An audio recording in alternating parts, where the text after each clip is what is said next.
Before we start, I have a very small announcement.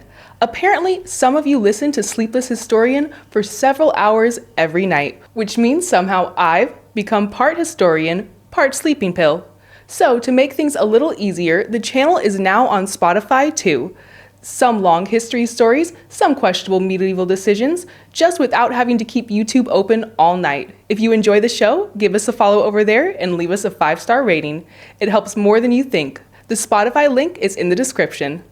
Alright, let's see how long you stay awake tonight. Hey guys, tonight we're stepping into the darker corners of the Middle Ages to meet some of the most notorious thieves, outlaws, tricksters, and professional criminals medieval Europe had to offer. So, before you get comfortable, take a moment to like the video and subscribe, but only if you genuinely enjoy what I do here. And let me know in the comments where you're tuning in from and what time it is for you. It's always fascinating to see who's joining us from around the world. Now, dim the lights, maybe turn on a fan for that soft background hum, and let's ease into tonight's journey together.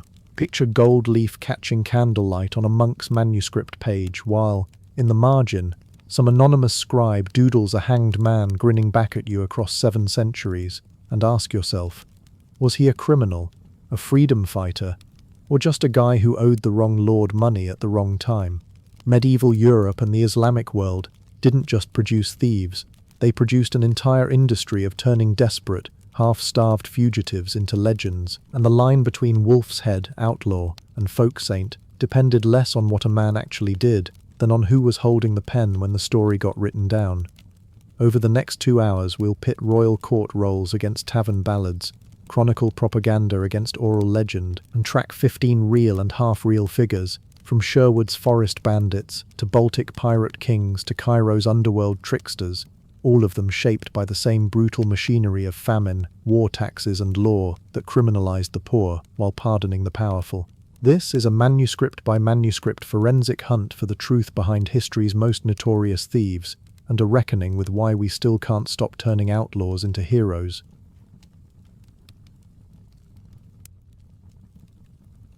Picture a page from a 14th century manuscript, the kind kept behind glass in a museum today.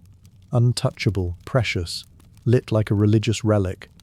Gold leaf catches the light along the border. A saint prays in the main text block, serene, halo gleaming. But look down, into the margins, where the monks let their imaginations run wild, and you find something else entirely. A rabbit is hanging a fox. A man in a hood is cutting a purse from a sleeping merchant's belt, while a snail, inexplicably, watches with a knight's helmet on. This is not decoration. This is medieval Europe's tabloid press, scribbled in the white space around the sacred, and it is where our story actually begins, because that image, the hooded figure with the quick hands and the getaway already planned, is the seed of something that grew into an entire mythology. Thief, brigand, pirate, outlaw hero. Somewhere between the 13th century and Hollywood, all 4 of those words collapsed into one green-tighted, arrow-shooting, rich-robbing archetype. And honestly, it's a mess. It's a mess because those 4 words used to mean very different, very specific things under medieval law, and mixing them up doesn't just blur history, it erases the actual stakes of what these men and women were up against. So let's set the record straight before we set a single trap. In medieval English law, a felon wasn't just a bad guy. It was a legal status, a person convicted of a serious crime, theft, murder, treason, who forfeited property, and often life the moment that verdict landed. But there was a category even more brutal than felon, and it's the one that should make your skin crawl a little. Wolf's head. Caput lupinum in the Latin. If you fled instead of facing trial, if you failed to answer the king's summons, you could be formally declared outlaw. And once that happened, you weren't just a criminal anymore. You were legally a wolf. Anyone could kill you on sight. No trial, no consequence. Because in the eyes of the law you had already stepped outside the community of human beings entitled to protection. Think about that for a second. An entire legal system built a trapdoor that let it call a person an animal, and then handed the whole population a license to hunt. That's the reality hiding underneath the word outlaw, and it's a world away from the romantic image we've inherited. the The barn noble is rebel full, in you the must wait greenwood, outside. robbing the corrupt to feed the starving. Some of that image has real roots, sure, but a lot of it is centuries of balladeers, playwrights, and eventually Victorian novelists sanding down the wolf's head into something more marketable. A pirate becomes a swashbuckling rogue, a brigand becomes a freedom fighter, a desperate debtor turned highway robber becomes a folk hero with a heart of gold. The myth is comforting. The paperwork, when it survives, usually isn't. And that's precisely the tension this film lives inside for the next 2 hours.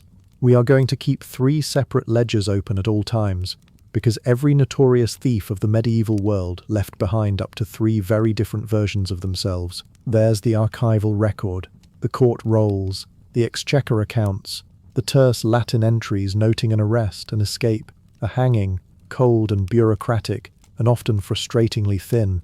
There's the oral legend, the songs sung in taverns and later written down by people who never met the subject, shaped by what audiences wanted to hear rather than what happened.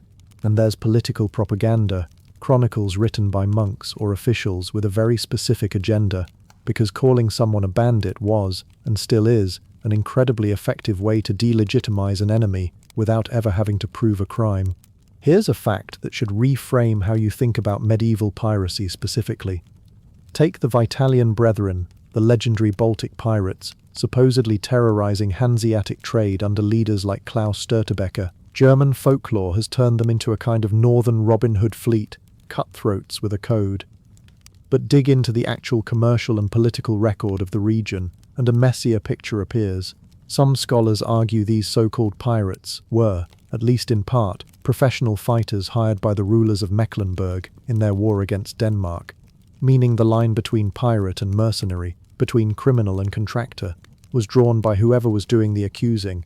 Hanseatic merchants had every incentive to blame vague pirate gangs for trade disruptions that were really caused by tangled politics, broken alliances, and the simple chaos of medieval commerce. Violence on the water wasn't always an outside menace crashing into a peaceful trading system. Sometimes it was the trading system, weaponized. That single case tells you everything about why this film needed a method before it needed a roster. Every chronicler, every court clerk, every troubadour had skin in the game. A monarch's chronicler calls a rebel a thief to strip away any hint of political legitimacy from his cause. A ballad singer calls the same man a hero because audiences pay better for heroes than for felons. A merchant guild calls an entire loose network of sailors pirates because it's easier to blame phantom raiders than admit your own trade routes are collapsing under bad management. None of these sources are lying exactly. They're all telling the truth they were paid, pressured, or entertained into telling. Our job across the next 2 hours is to hold all 3 versions up to the light at once and see where the shadows actually fall. And we're not staying in one country to do it either. This is not just another Robin Hood documentary, though don't worry, he's on the list, wearing a lot less green than you think. Across the next 15 figures we are crossing borders that most outlaw documentaries never bother to cross. England, obviously, home to the Wolf's Head system and its most mythologized fugitives. France, with its own tradition of noble brigandage tangled up in feudal war. The Baltic coast, where the line between pirate and hired soldier gets blurry fast. Wales and Ireland, where resistance to English conquest got branded as banditry by the very people doing the conquering. And the Islamic world, home to something most Western audiences have simply never heard of, a sprawling underworld fraternity known as the Banu Sassan. That last one alone should tell you how much this genre gets flattened by Western pop culture. While European chroniclers were scribbling grumpy little notes about local outlaws in the margins of manuscripts, cities across the medieval Islamic world, places with populations dwarfing anything in contemporary Christian Europe, had already developed something closer to an organized criminal culture, complete with its own slang, its own tricks of the trade, and its own celebrated literature.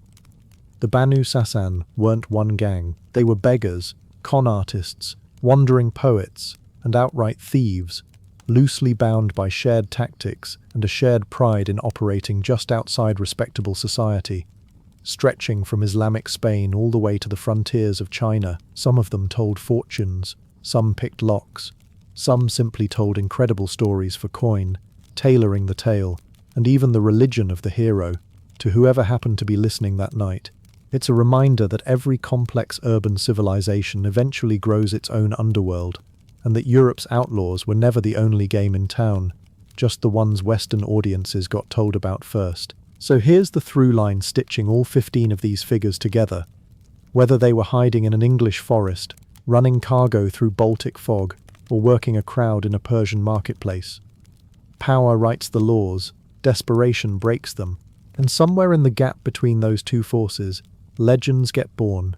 Legends that almost never look like the truth once you pull the gold leaf off the border and read what's actually written underneath. Over the next 2 hours, we're going to do exactly that. Name by name, record by record, myth by myth, starting with the man whose name became a synonym for stealing from the rich in the first place.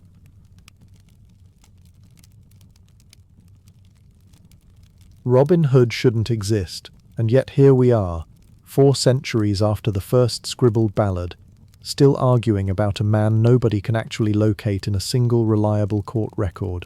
English tax rolls from the 13th century mention half a dozen men nicknamed Robin Hood, Robhod, even Rabenhod, scattered across counties like the name itself had become shorthand for outlaw rather than an actual person with a birth certificate and a grave. Some historians point to a Yorkshire fugitive who dodged the king's men through Barnsdale Forest. Others land on a disgraced yeoman turned bandit somewhere near Wakefield, bow slung, hood up, invisible the moment he stepped under the tree line. What survives isn't a biography, it's a folk mask, stitched together from poverty, grievance, and a very human hunger to imagine somebody finally winning against the crown.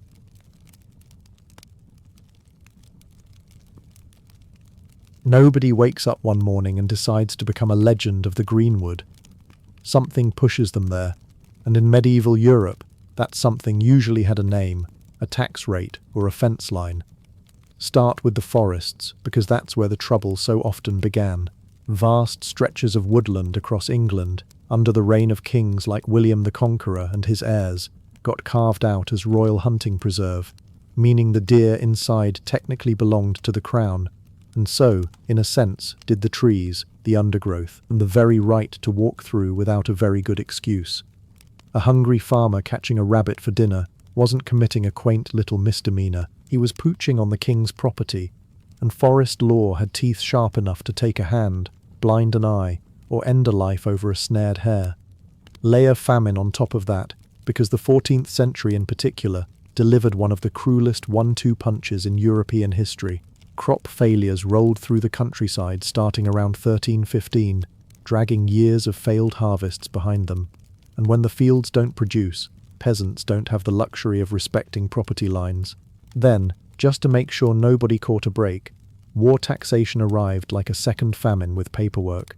Kings fighting kings needed money, and that money came from villages that barely had enough to survive the winter already. Every campaign in France, every border skirmish, every royal ambition dressed up as national glory, got paid for by peasants who had no vote, no army, and no way to refuse. And here's the part that turns hardship into outright rebellion. The justice system meant to referee all this chaos was failing on purpose. Feudal courts weren't neutral. They were run by the same lords who owned the land, collected the rents, and enforced the forest laws in the first place. So when a starving man got hauled in front of a magistrate for stealing bread or poaching venison, he wasn't facing an impartial judge. He was facing his landlord's business partner. The system wasn't broken. It was working exactly as designed, just not for him. Which brings us to one of the strangest, most chilling legal mechanisms medieval England ever produced. A process with a name straight out of a horror story. Wolf's Head. Get charged with a serious enough crime, poaching, theft, unpaid debt that spiraled into a court summons you couldn't afford to answer. And if you failed to show up when the county court called your name 4 separate times, the Crown didn't just convict you in absentia, it erased you.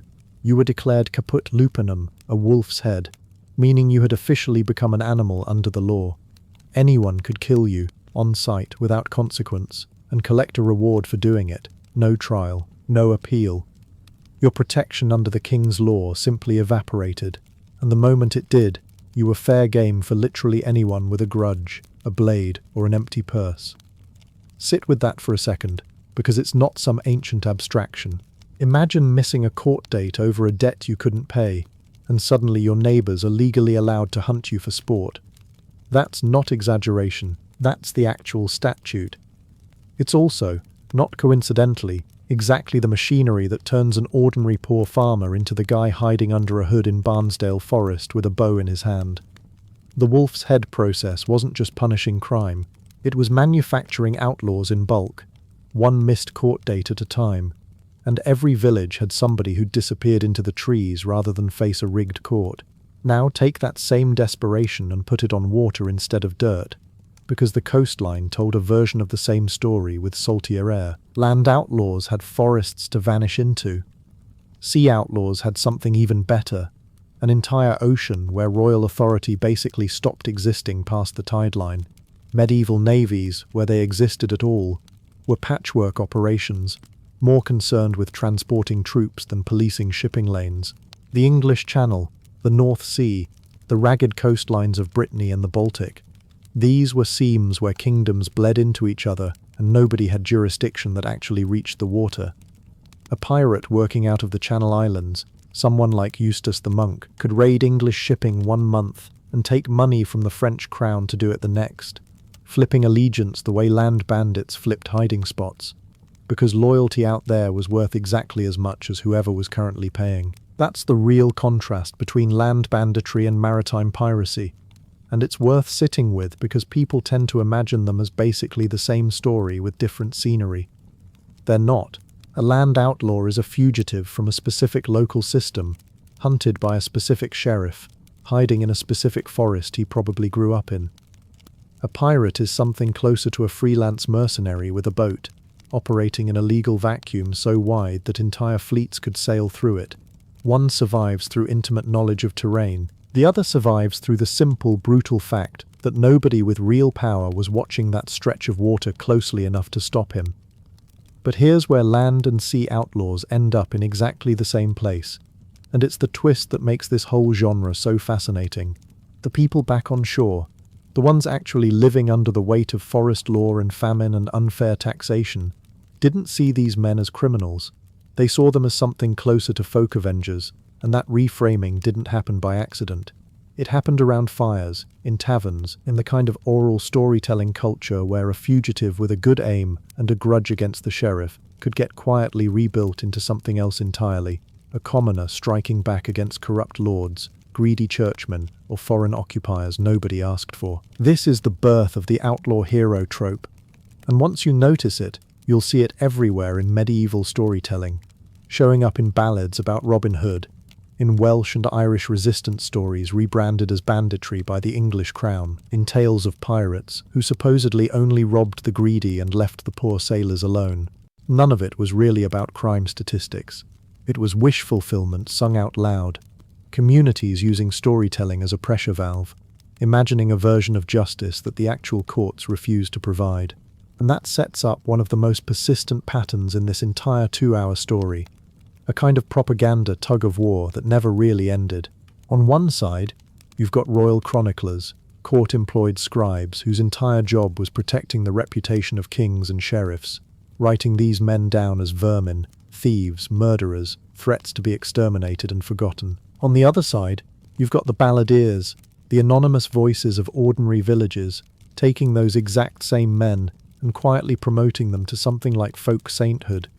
Heroes who steal not out of greed, but out of necessity, who humiliate corrupt authority instead of simply defying it.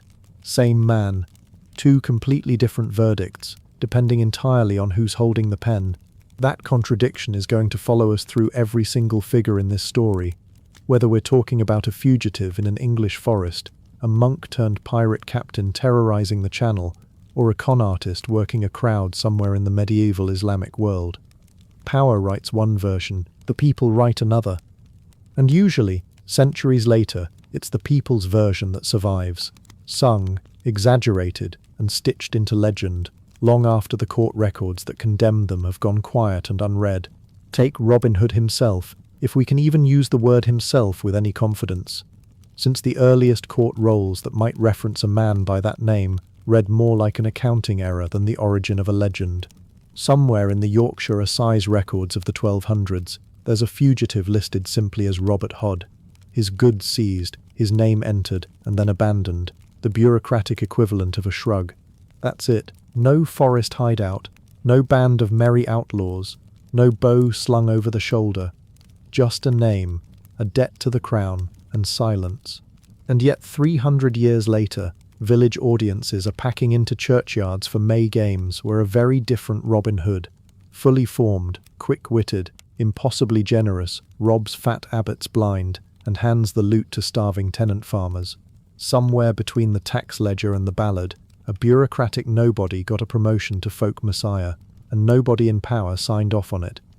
The chroniclers, of course, hated this kind of thing, because a beloved outlaw is a direct insult to the entire machinery of medieval law. If Robin Hood is clever and the sheriff is a bumbling extortionist, then every villager watching that performance is quietly being told the system meant to protect them is a joke.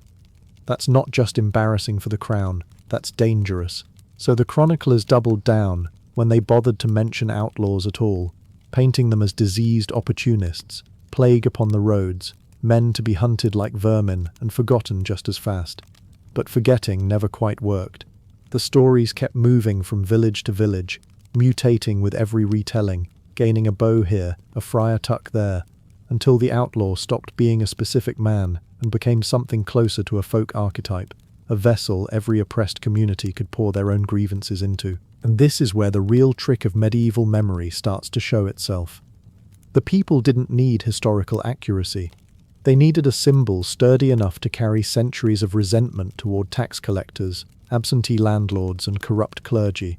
So the outlaw got sanded down, smoothed out, made just heroic enough to root for, and just roguish enough to still feel dangerous.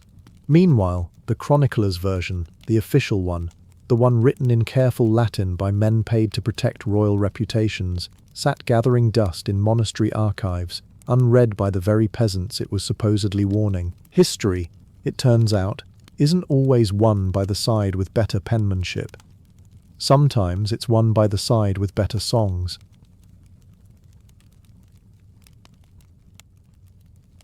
Strip away everything you think you know about Robin Hood, and the oldest surviving version of the story looks almost unrecognizable.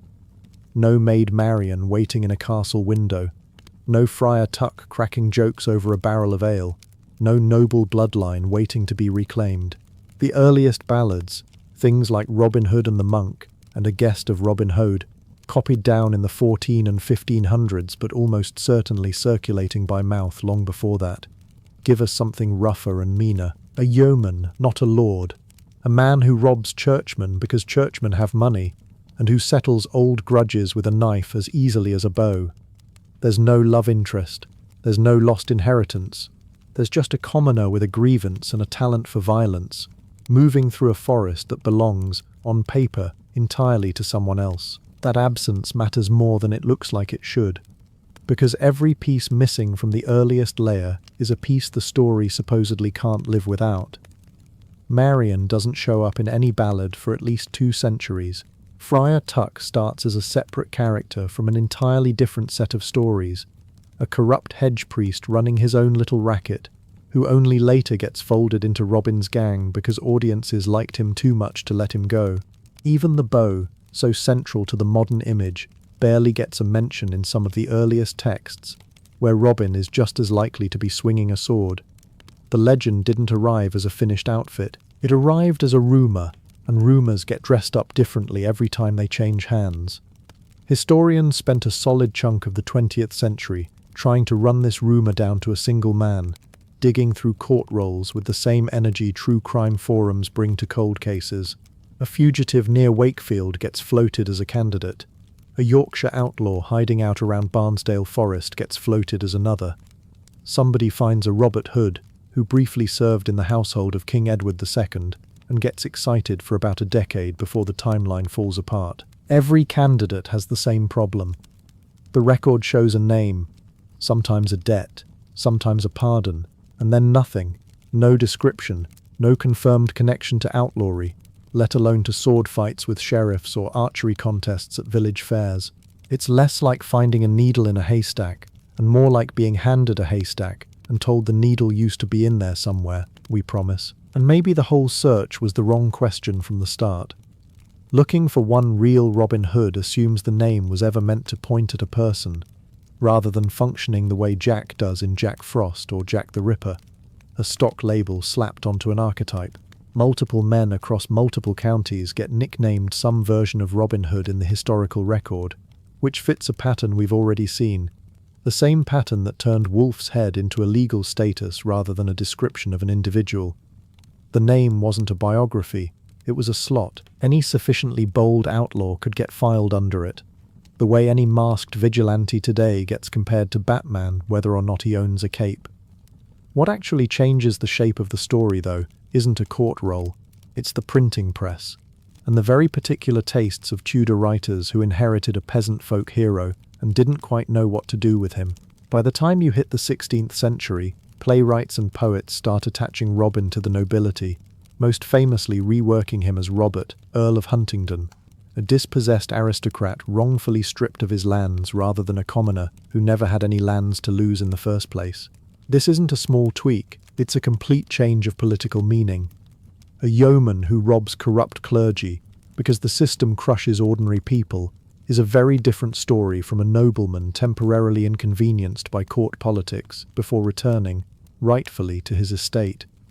One version says the system is broken, the other says the system works fine. It just made an unfortunate paperwork error regarding this one particular gentleman.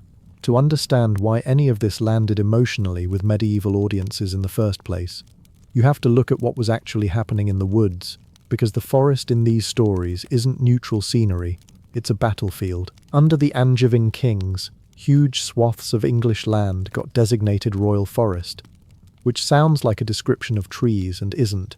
Forest law had almost nothing to do with actual woodland and everything to do with control, covering farmland, villages and open fields that happened to fall inside the boundary. Ordinary people living inside these zones faced brutal restrictions on hunting, on gathering firewood, on grazing animals, activities that were the literal difference between eating and not eating. Killing one of the king's deer could cost you your eyes or your hands, depending on the century and the mood of the local justice.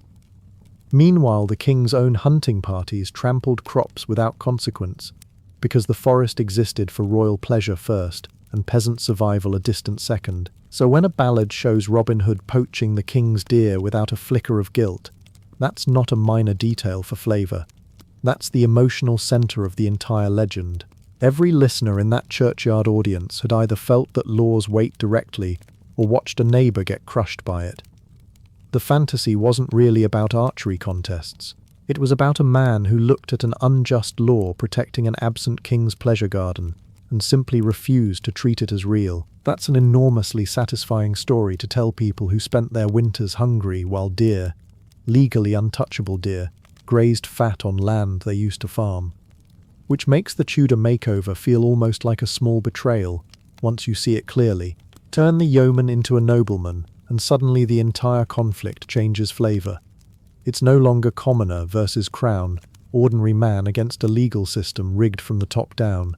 It becomes a family squabble among aristocrats, a temporary disruption to the natural order rather than a challenge to it. Robin gets his lands back. The story ends, and nobody in the audience is left thinking too hard about whether the forest laws themselves were ever fair. Later writers pile on more polish. Marian gives him a socially appropriate romance. Friar Tuck gets folded in as comic relief rather than genuine corruption. The Sheriff of Nottingham becomes a cartoonish, almost lovable buffoon instead of a symbol of an entire predatory legal machine. By the time Victorian novelists and eventually Hollywood get their hands on the material, Robin Hood has been fully absorbed into aristocratic entertainment, a swashbuckling adventure for people who'd rather not be reminded that the original version was, underneath all the charm, a peasant fantasy of getting away with striking back. That transformation didn't happen by accident, and it didn't happen because anyone lied outright. It happened because every century that retold the story reached for the version that felt most comfortable to the people doing the retelling, and comfort, historically speaking, tends to side with whoever already owns the land. Take the ballads that circulated before Marian and Tuck were even attached to the legend, and you get something rougher, meaner, closer to the bone. In the earliest versions, Robin doesn't graciously spare the greedy abbot who's foreclosed on some widow's land. He humiliates him first, forces him to grovel, makes him swear an oath he has no intention of honouring, and then robs him blind while quoting scripture back at him with a grin. That's not chivalry. That's payback with a sense of humour. And audiences in alehouses and market squares loved it precisely because it wasn't polite. They weren't rooting for a gentleman restoring balance. They were rooting for a man sticking it to the exact kind of institution that had probably squeezed their own families dry. And here's the detail that tends to get quietly dropped from the Hollywood cut. Medieval forest law wasn't some minor inconvenience about hunting permits. It was an entire parallel legal system imposed by the crown that could strip a man of his livelihood for picking up firewood on the wrong patch of ground. Get caught poaching a deer in a royal forest and you weren't looking at a fine. You were looking at blinding, castration, or a rope depending on the mood of whichever forest warden decided to make an example of you that week. So when Robin Hood shoots a king's deer and shares the meat with starving villagers, that's not a whimsical subplot. That's a direct middle finger to a legal apparatus built to protect the property of people who already had more land than they could ever walk across in a lifetime. Strip away 600 years of embroidery, and you find a figure who probably wasn't one man at all, but a composite stitched together from real outlaws with real grudges, men whose names show up in court records as Robert Hood or Robehod, a surname so common among troublemakers that it may have started as a nickname for anyone hiding under a hood to dodge the sheriff's men. Some of them were almost certainly violent. Some were probably just desperate. None of them, we can safely assume, had cheekbones like a Hollywood leading man or a moral code quite as tidy as the one handed down to us in green tights and a feathered cap. So the myth survives, but it survives the way old coins survive, worn smooth by centuries of hands, the sharp edges filed down until what's left fits comfortably in the pocket of whoever's currently holding it. Robin Hood becomes safe. He becomes marketable. He becomes the kind of outlaw you can put on a cereal box without anyone choking on their breakfast. But the fact that his story needed that much sanding down tells you something the polished version never quite says out loud. The original folk hero wasn't really about charm at all. He was about rage, dressed up just enough to survive the censors of every century that came after him.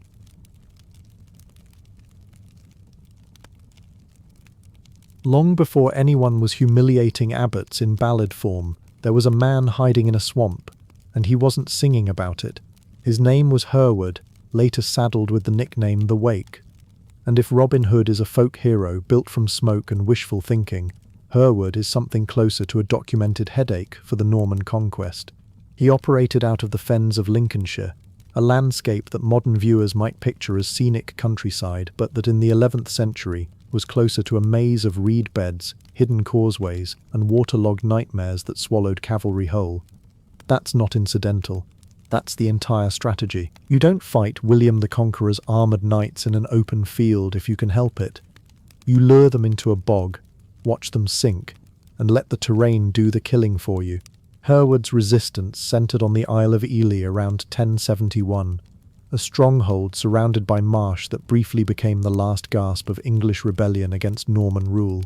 He wasn't leading a peasant uprising out of pure idealism, and he wasn't some noble champion of the common man in the way later legend would love to imagine. He was a minor landholder who'd lost property, and property disputes in this period were rarely just about paperwork. Losing your land under a new Norman regime often meant losing your entire social standing overnight, which has a wonderful way of turning a disgruntled landowner into a guerrilla fighter.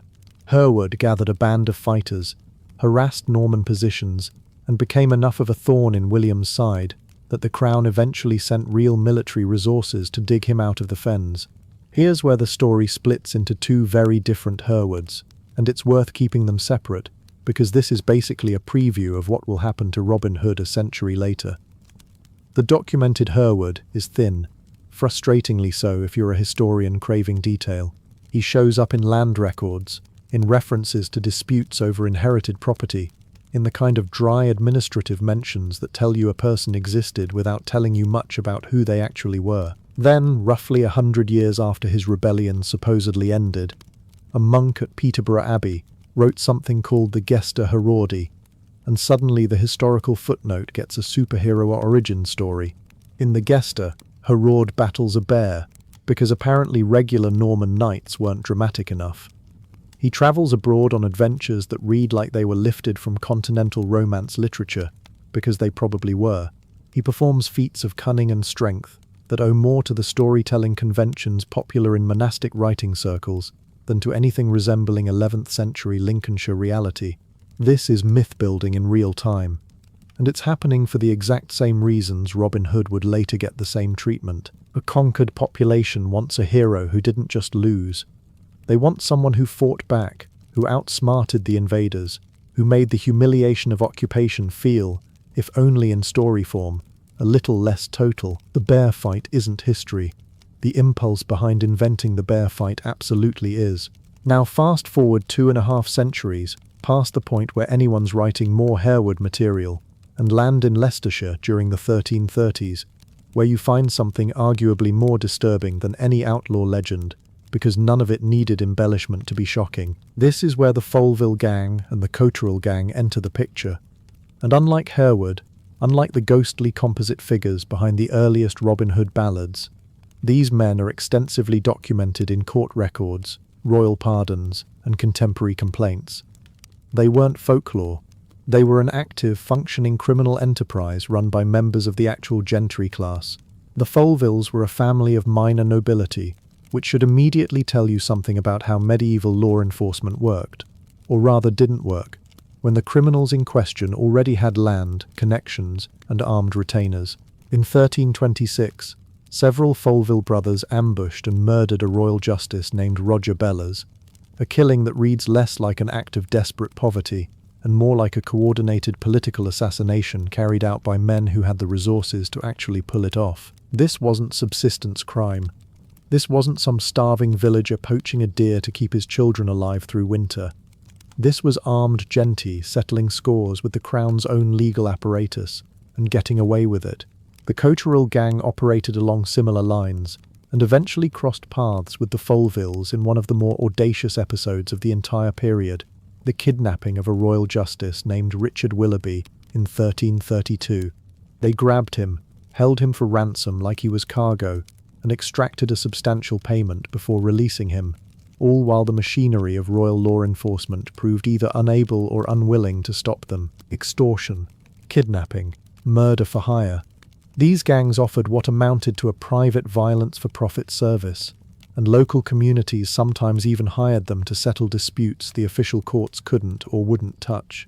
Imagine outsourcing your grievance against a neighbouring landlord to a gang of armed criminals because the actual justice system was slower, weaker, and more corruptible than the men breaking its laws. And here's the detail that should really unsettle anyone attached to a tidy medieval morality tale. Both gangs eventually received royal pardons, not quiet forgiveness, not a slap on the wrist, but formal legal absolution from the Crown itself, often in exchange for military service against the Scots, or simply because the political calculus of the moment made forgiveness more useful than punishment. Edward III needed soldiers more than he needed martyrs, and a pardoned killer with combat experience was, from a certain cold administrative angle, more valuable than a hanged one. This wasn't justice failing by accident. This was justice functioning exactly as a negotiable commodity, available to whoever had enough leverage, land or usefulness to the Crown to purchase their way out of consequence. Sit with that for a second, because it demolishes any comfortable version of medieval crime as a simple story of villainous nobles versus righteous outlaws. The Folevilles and Cotterells weren't downtrodden commoners striking back against an oppressive system. They were the system, or close enough to it, using violence with the same casual entitlement as any baron. And the Crown treated their crimes as negotiable precisely because they belonged to a class the Crown needed to keep on its side. Justice wasn't blind in medieval England.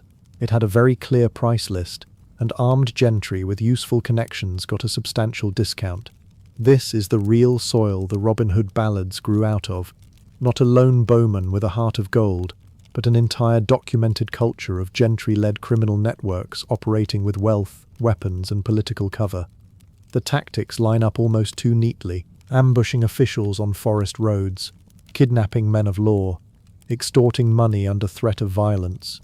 All of it appears first in the court records concerning the Folvilles and Cotterells, and only afterwards starts showing up dressed in green in the earliest surviving ballads.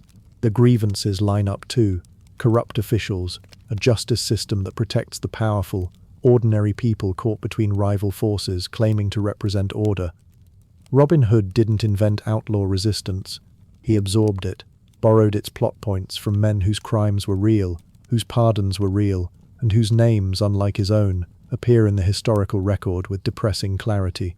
Take the Folvilles specifically, because their story reads like something a ballad writer would reject as too on the nose. Eustace de Folville, the ringleader, murdered a royal justice in 1326. Walked away with barely a scratch on his record, and later got hired by the crown to hunt down other outlaws. Think about that for a second. The same government that wanted him dead also wanted him working. He wasn't an exception either. His brothers ran their own rackets alongside him, moving between banditry and legitimate military service depending on which paid better that season. One month they're robbing a tax collector on the road to Leicester. The next they're drawing wages fighting the king's wars in Scotland or France. Armour freshly bought with stolen coin. The Cotterells operated the same playbook a county over, and their leader, James Cotterell, built something that looked less like a gang and more like a small regional government. He extorted protection money from local landowners, ran his own courts of intimidation, and had priests, bailiffs, and even a few sympathetic clergy quietly looking the other way or actively covering for him. When authorities finally tried to prosecute him, sympathetic jurors simply refused to convict. Not because evidence was thin, but because fear and loyalty ran thicker than any oath to the crown.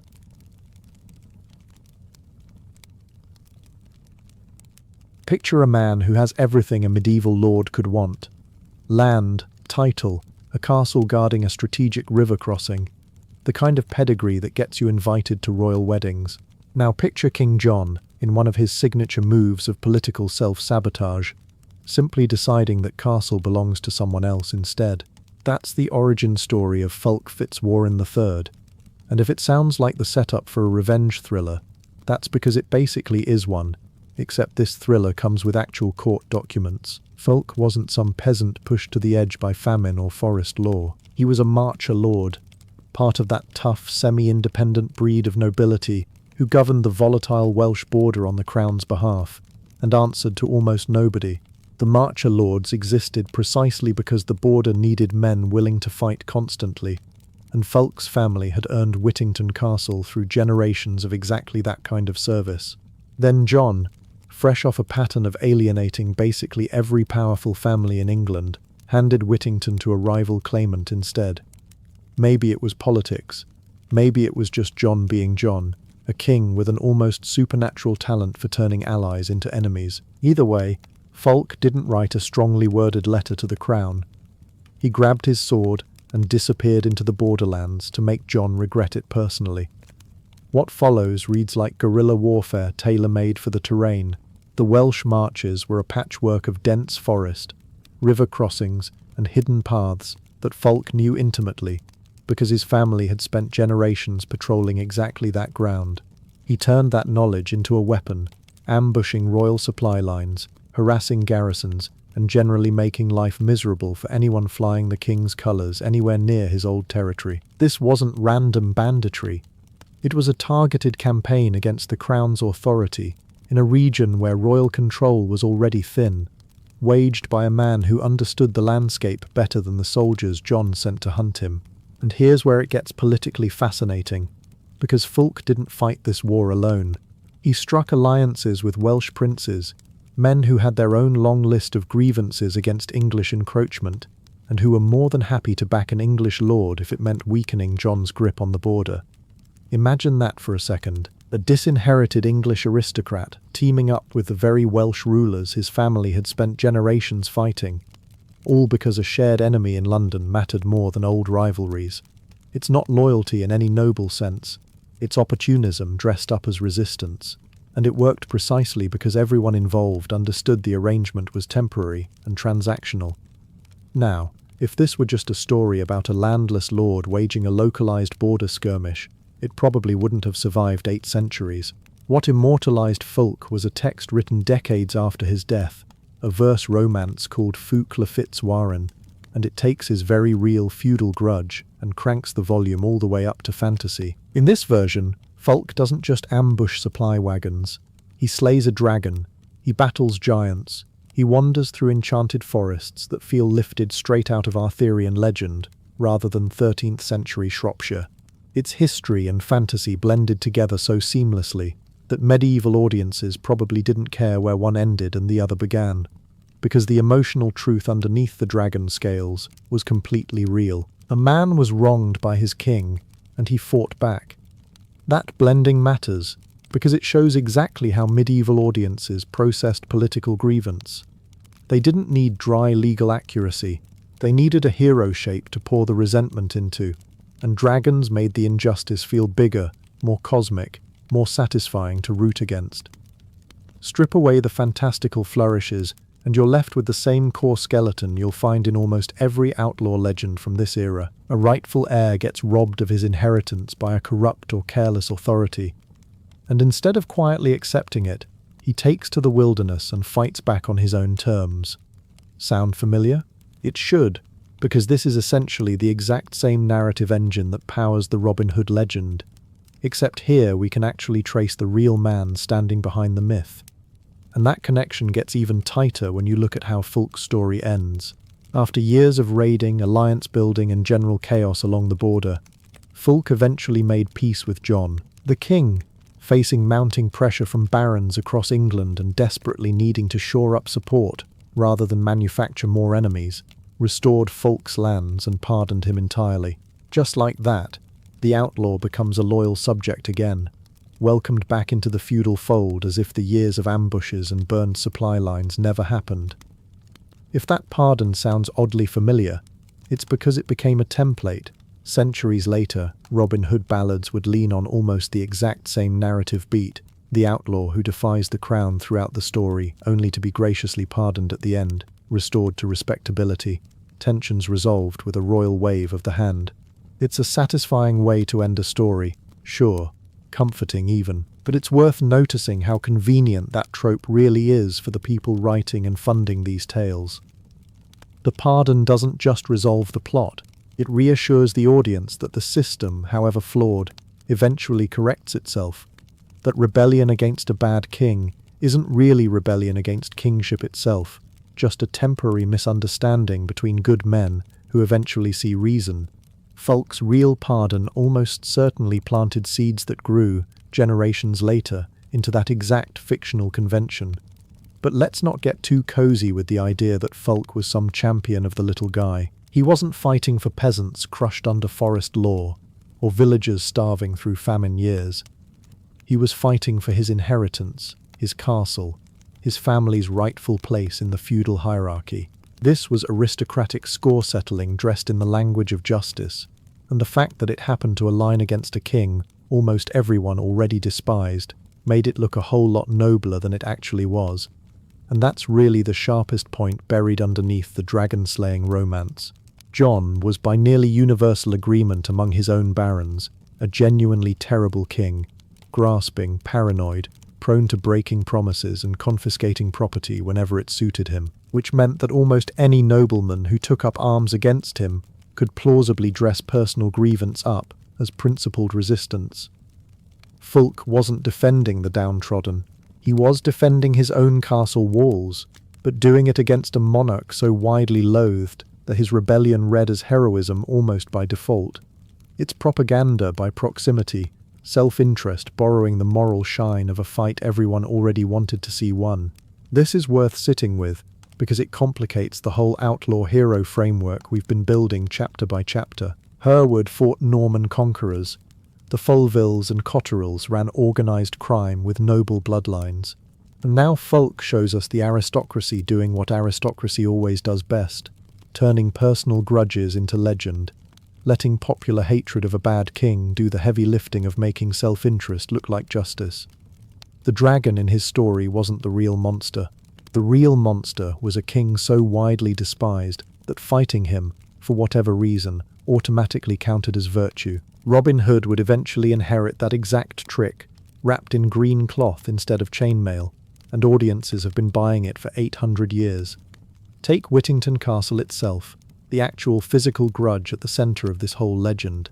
Fulk didn't lose it in some dramatic siege or betrayal witnessed by weeping peasants. He lost it in an inheritance dispute, the medieval equivalent of a nasty family lawsuit over who really deserved Grandpa's house. King John awarded the castle to a rival claimant. Fulk sulked, appealed, got denied, and eventually decided the appropriate response to an unfavourable property ruling was armed insurrection. Strip away the ballads and that's the whole plot. A man who didn't get the real estate he wanted picked up a sword instead of a lawyer. And yet John made it so easy to root for the guy holding the sword.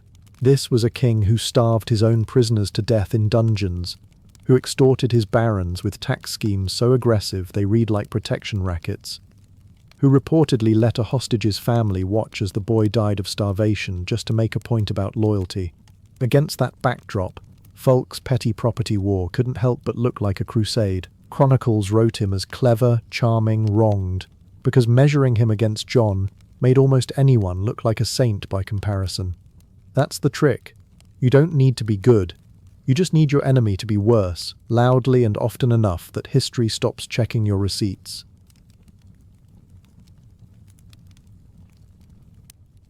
Picture a man who traded his monastery robes for a captain's cloak and never looked back, because that's essentially the resume of Eustace the monk, one of the strangest career pivots in medieval history. He started life inside the walls of a Benedictine house, presumably praying, copying manuscripts, living the quiet rhythm of monastic discipline.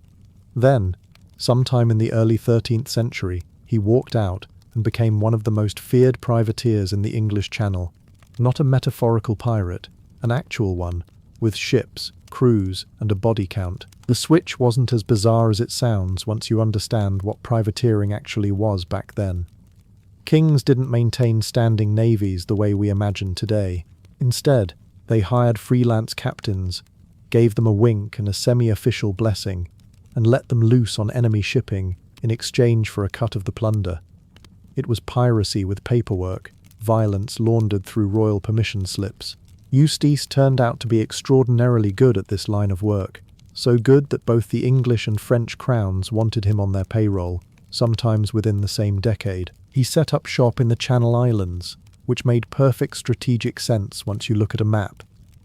Sitting right in the water between England and France, the islands gave him a base close enough to strike either coastline and slippery enough that neither crown could easily police it. From there, his ships harassed merchant vessels, seized cargo, and made the Channel a genuinely terrifying place to do business if you weren't flying the right flag that particular month. And that's really the catch with Eustace. The right flag kept changing, because his loyalty followed the money, not the monarch. He served King John of England for a while, doing the crown's dirty maritime work. And then, in one of history's great professional betrayals, he flipped sides and started fighting for the French instead. Chroniclers at the time treated this defection as scandalous, proof of a treacherous character. But from Eustace's own vantage point, it probably looked like simple business logic. Whoever paid better, or whoever seemed likely to win, got the fleet. Kings expected loyalty. Eustace offered availability. By the time legends caught up with him, the historical record had already blurred into folklore, and folklore loves nothing more than a former monk who might secretly be a sorcerer. Stories started circulating that Eustace could shapeshift, disguise himself as a beggar, a merchant, even a woman, slipping past enemies who never saw him coming. Other tales claimed he'd struck some kind of bargain with the devil back in his monastery days, which conveniently explained both his uncanny battlefield luck and his willingness to abandon holy orders for a life of plunder. None of this survives any actual court record, obviously, but it tells you something important about how medieval audiences processed a man like this. A monk turned mercenary was already strange enough to need an explanation, and sorcery was the explanation people reached for, when reality alone didn't feel satisfying. His biggest moment on the world stage came during the First Barons' War, that messy civil conflict where a chunk of England's own nobility got so fed up with King John's broken promises, and extortionate taxation that they invited a foreign prince to invade and take the throne instead. That prince was Louis of France, and getting an army across the Channel required exactly the kind of naval muscle Eustace had spent years building. So the former monk found himself commanding a fleet meant to ferry troops, supplies, and eventually reinforcements in support of a full-blown invasion of England. Think about that for a second. A man who once lived under a vow of poverty and obedience was now orchestrating amphibious military logistics for a foreign claimant to the English throne. Medieval career mobility had its limits, but apparently piracy was one of the few paths that let you skip several rungs of the social ladder in a single leap. For a while it worked. Eustace's ships helped Louis establish a foothold, and the rebellion against John gained real momentum, enough that the war hung in serious doubt. But 1217 brought the reckoning, at a naval engagement that history remembers as the Battle of Sandwich. English forces, determined to cut off Louis's supply lines once and for all, intercepted a fleet bringing reinforcements and provisions across the Channel. Eustace was in command. What followed was brutal even by the standards of medieval sea warfare. Ships boarded, crews slaughtered, cargo seized or destroyed. Eustace himself didn't survive it. English accounts describe his death with a certain grim satisfaction, framing it less as the fall of a formidable commander, and more as long overdue justice catching up with a traitor. And that framing matters, because it tells you exactly how the English chroniclers wanted this story remembered. To them, Eustace wasn't a complicated mercenary navigating an unstable political landscape. He was a pirate priest, a man who'd betrayed his vows and then betrayed his king, doubly damned for abandoning both the church and the crown. Chroniclers loved a villain who combined moral failure with military threat, and Eustace conveniently checked every box. His death at Sandwich got written up almost like a morality tale, proof that God and the English Navy were, in this instance, working the same shift. Cross the Channel, though, and the story flips completely, because the French didn't inherit the same grudge.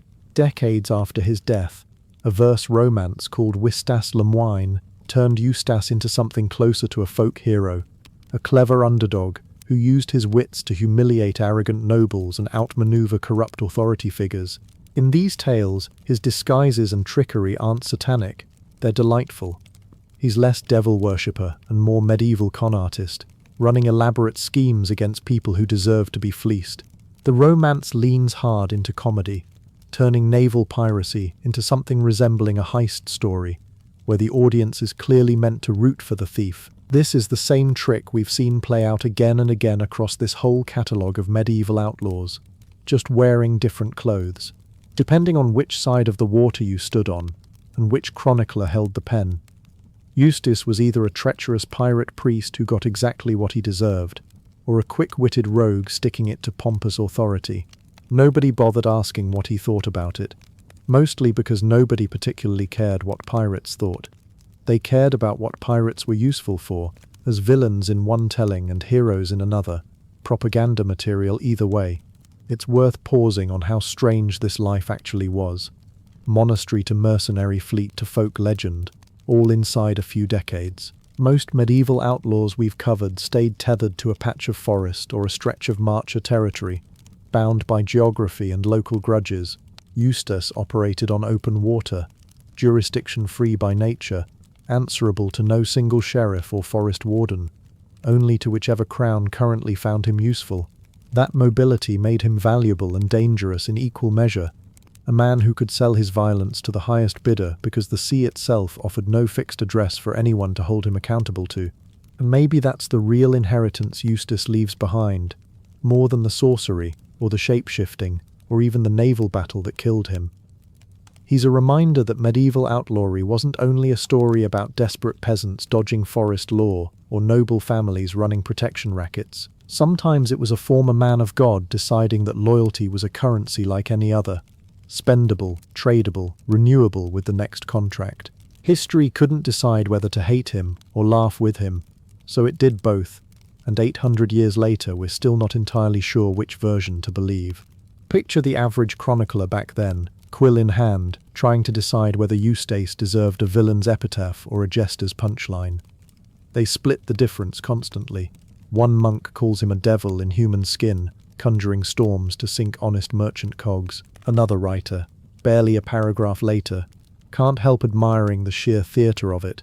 The way Eustace supposedly disguised himself as a charcoal peddler to slip past enemy lines, soot-streaked and grinning, right before torching a garrison. That's not the resume of a simple pirate. That's a man performing outlawry, aware that his own legend was doing half his fighting for him, and audiences 8 centuries removed still can't quite look away.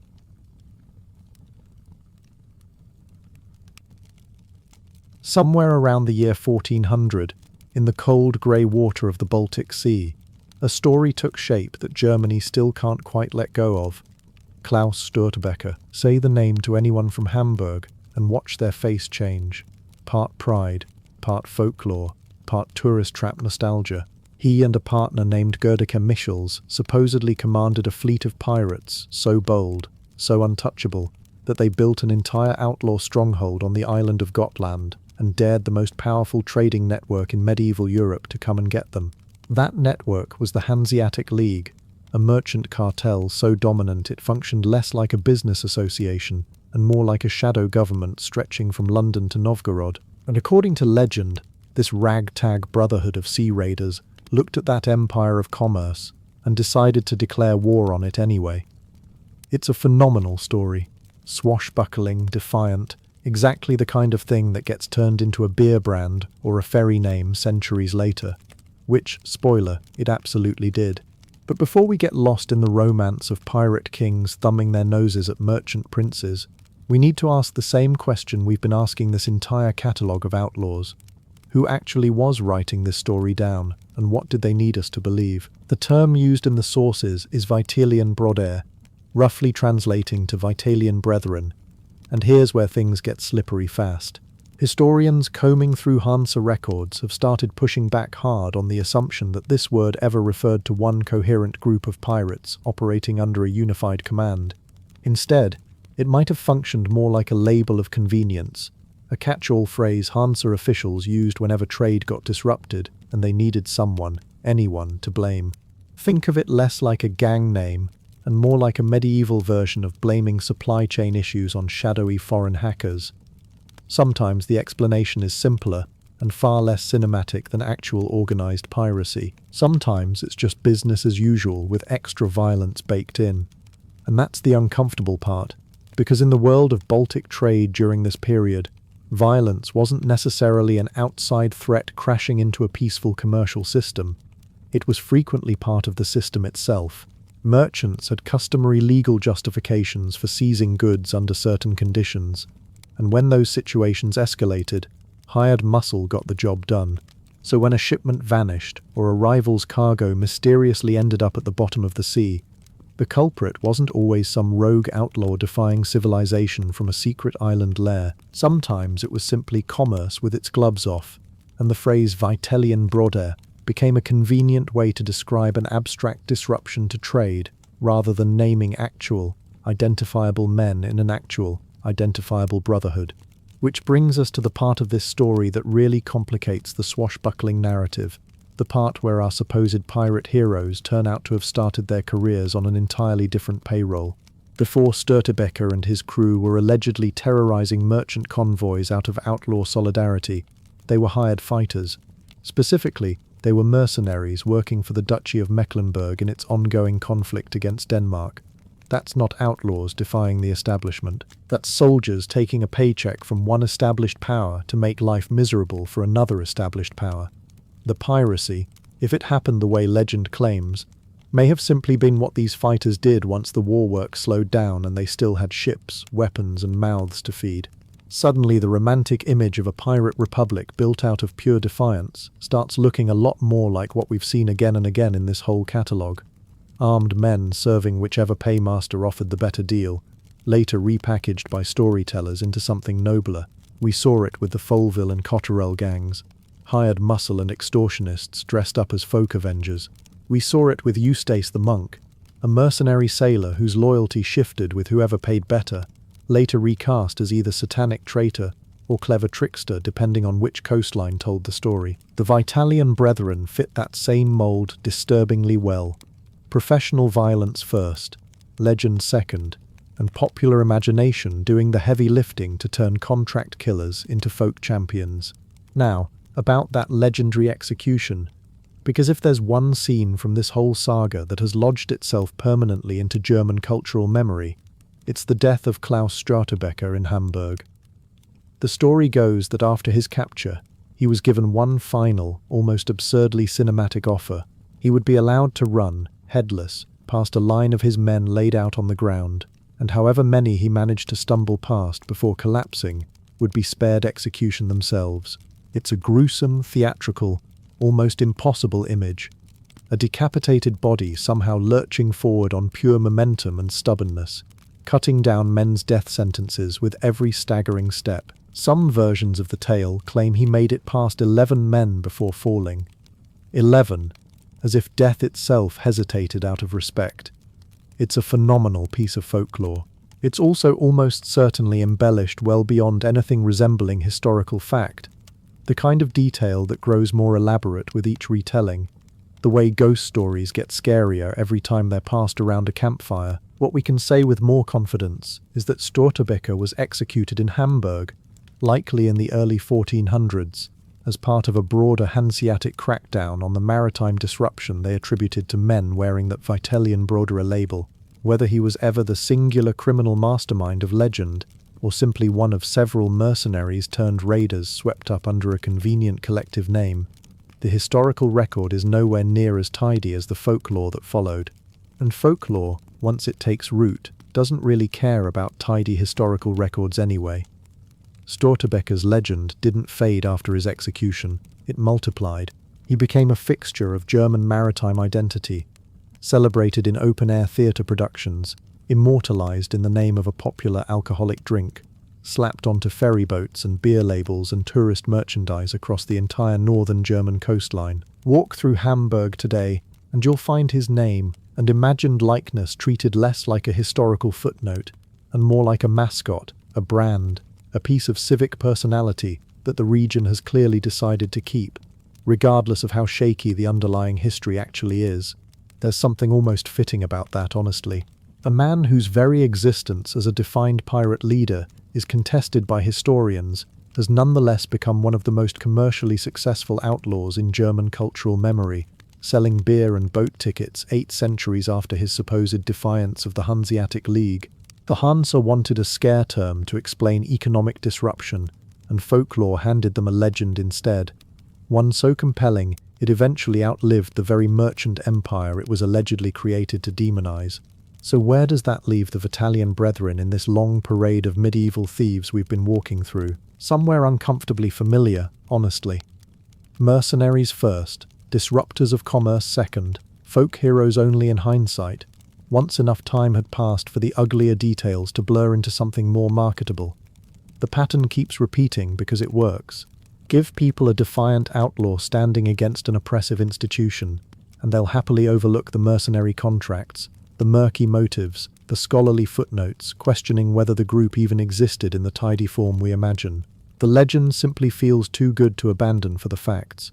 And if Klaus Störtebeker's afterlife as a beer label tells us anything, it's that some outlaws don't need historical accuracy to survive. They just need a good enough story, and a thirsty audience willing to keep buying the myth, one bottle at a time. And really, why wouldn't it survive? A pirate who supposedly kept swinging after losing his head is exactly the kind of image that sticks, long after the tax disputes and mercenary contracts have faded into dusty archive boxes nobody wants to open. Modern Hamburg still leans into it, hard. Walk through the harbour district and you'll find his face on souvenir mugs, on restaurant signs, on the labels of that very beer, grinning back at tourists who couldn't tell you a single real detail about the Hanseatic League's grain monopolies. That's the trade-off history keeps making.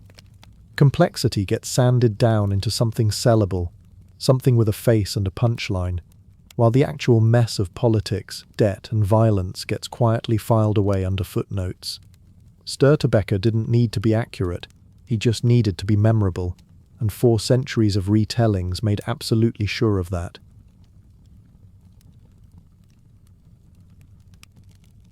Picture a beggar on a street corner in 10th century Baghdad. rags perfectly torn, sores expertly faked, voice cracking with just the right amount of desperation to loosen a merchant's purse strings. Now picture that same man, hours later, washed, dressed in fine linen, reciting elegant verse in the court of a vizier, being paid in silver for his wit rather than his wounds. Same person, completely different costume. And that, in a nutshell, is the terrifying genius of the Banu Sasan, the vast underworld fraternity that operated across the Islamic world for something like 6 centuries, running cons so sophisticated that European outlaws of the same era look like amateurs stealing chickens by comparison. The Banu Sasan weren't a single gang or a tidy criminal family the way the Folvilles were back in Leicestershire. They were something stranger and far more sprawling, a loose brotherhood stretching from Islamic Spain all the way to the borders of China, absorbing beggars, con artists, fake holy men, forgers, professional thieves, and wandering poets into one enormous, informal underworld culture. They had their own slang, their own tricks passed down like trade secrets, and their own internal hierarchy that functioned less like a street gang and more like a guild, complete with specialists who each mastered their own particular flavor of deception. Some faked blindness, some faked madness. Some could adjust their entire performance mid-sentence depending on whether they were fleecing a Christian merchant, a Jewish trader, or a Muslim pilgrim, switching religious references and emotional appeals like a musician changing key. One popular trick involved planting an accomplice in the crowd, someone who would gasp and weep on cue during a sob story, priming the rest of the audience to loosen their purses right alongside him. None of this happened in a vacuum either. It happened because the cities themselves were enormous, wealthy, and dense in a way that had no real equivalent in Christian Europe at the time. We're talking about urban centers with populations in the hundreds of thousands, filthy rich with trade goods flowing in from India, Africa, and China, packed with markets, mosques, caravanserais, and endless streams of travelers who didn't know each other and couldn't easily verify anyone's story. That kind of anonymity is a con artist's paradise. A medieval English village of 300 people gossiping over the same well couldn't sustain an underworld this elaborate, because everybody already knew everybody's business. Baghdad, Cairo, Cordoba, and Isfahan could, because they were essentially medieval megacities, and megacities breed specialists, including specialists in separating strangers from their money. The man who gave us our best window into this world wasn't a chronicler writing in disgust from the outside. He was a proud insider crowing about his own trade. Abu Dulaf al-Khazraji declared himself, without a shred of modesty, the king of vagabonds, and he wore that title like a crown rather than a confession. In the 10th century he attached himself to the court of a vizier in Isfahan, a man named Ibn Abad, and instead of hiding his criminal resume, he turned it into entertainment. He composed poetry in a style called maqamat, a form of rhymed, rhythmic prose that Arabic literature adored, and used it to spill every trick of his trade in front of an aristocratic audience who apparently couldn't get enough of it. Picture a retired con man writing a memoir so entertaining that the very people he might have robbed are now paying him to hear how he'd have done it. That's essentially what happened. Abu Dulaf's verses catalogue an entire toolkit of underworld techniques, disguises, sleight of hand, fake ailments, manufactured sympathy, staged encounters designed to look accidental, and crucially, this wasn't some secret manuscript smuggled out of the underworld against its members' wishes. This was underworld culture proudly presenting itself to the aristocracy as spectacle, the same way a modern audience might binge a documentary about elaborate scams, half horrified and half delighted at the audacity of it all. The Banu Sasan understood something that would take Western pop culture another 1,000 years to fully exploit. Crime, told well enough, becomes entertainment, and entertainment sells. Other writers picked up the thread too, expanding the maqamat genre into something like an entire literary industry built around underworld tales. These weren't grim court records logging punishments. They were vivid, playful narratives meant to titillate wealthy patrons with stories from a world those patrons would never actually have to survive in. It's a strange dynamic when you sit with it. The idea that some of the richest, most protected people in a medieval Islamic city found their favorite entertainment in stories about the poorest, most desperate people scraping by through deception. But then again, Is that really so different from why modern audiences love heist movies? Nobody's rooting for the bank in Ocean's 11 either. Beneath the poetry, the actual documented cons attributed to Banu Sassan members reveal a level of organization that looks less like street hustling and more like a functioning trade. There were beggars who specialized in feigning specific disabilities so convincingly that even experienced city officials struggled to catch them. There were performers who could recite religious stories from any of the region's major faiths depending on who was listening, tailoring not just the language but the theology itself to maximize sympathy and coin. There were thieves who mastered lock manipulation and building layouts with an expertise that wouldn't feel out of place in a modern heist film, and forgers capable of producing documents good enough to fool merchants and officials alike. All of this operated under a private slang, a coded vocabulary that let members identify each other, warn one another of danger, and communicate details of a scheme in progress without outsiders understanding a word of it. In other words, this wasn't chaos. This was infrastructure, an underworld with its own internal logic, specialization, and even a kind of professional pride, not unlike a modern trade union, if that trade union's core service happened to be relieving strangers of their money. Here's where the story takes its strangest turn, though. The part that really separates the Banu Sassan from every other outlaw fraternity we've covered so far. Some of these underworld figures didn't just stay tricksters, they graduated. Members of the Banu Sassan tradition, people who'd built their reputations on cons and wordplay and street performance, went on to become genuine champions of the written word in the Islamic world, and some were even counted among the earliest and most enthusiastic promoters of printing itself.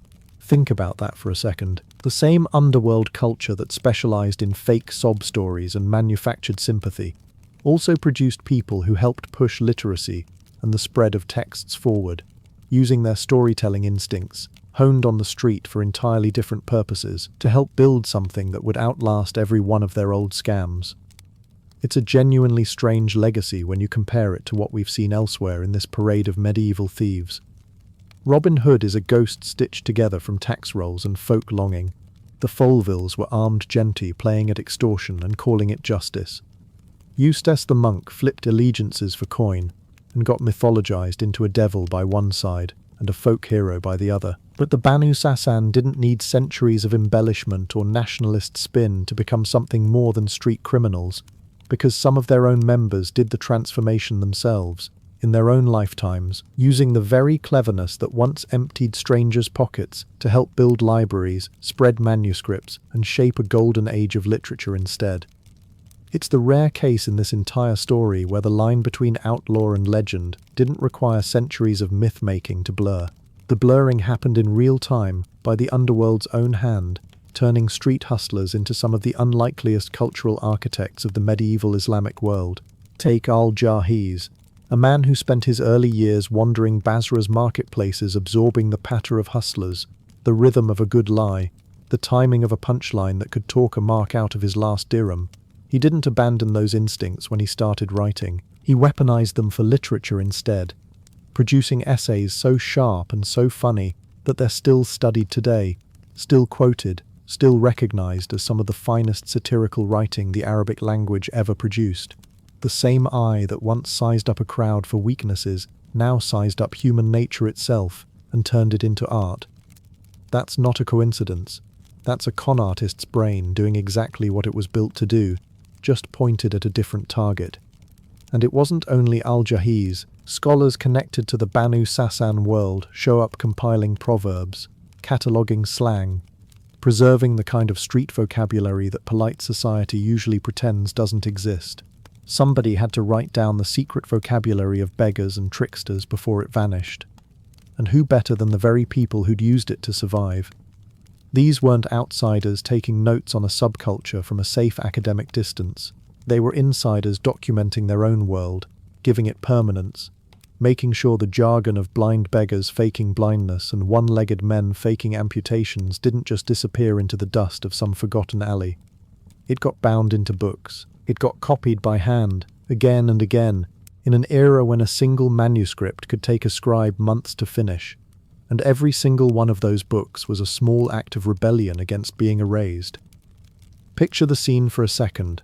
a scribe hunched over parchment by lamplight, painstakingly copying down riddles and slang terms that originated in gutters and doorways, terms once used to signal an ambush of pickpockets or a fake seizure staged for sympathy money. That knowledge, born entirely from desperation, ends up sitting on the same shelves as philosophy, poetry, and scripture. It's almost absurd when you say it out loud. The scam artist's toolkit, preserved with the same care as sacred texts, tucked into libraries that scholars would study for centuries afterward. And that's the real twist buried inside this whole story. The same empire that criminalized beggary, that had officials chasing these tricksters through crowded souks, ended up unknowingly sheltering their cultural output inside its most prestigious institutions. Baghdad's House of Wisdom, that legendary engine of translation and scholarship, absorbed influences from every corner of the era's intellectual world, and the Banu Sassan's fingerprints, however faint, are part of that sprawling inheritance. Nobody planned it that way. Nobody sat down and decided that con artists deserved a seat at the table of the Golden Age. It just happened, quietly, book by book, poem by poem, until the line between criminal and scholar wasn't a line anymore. It was just one long, tangled bloodstream, running straight through the heart of medieval intellectual life.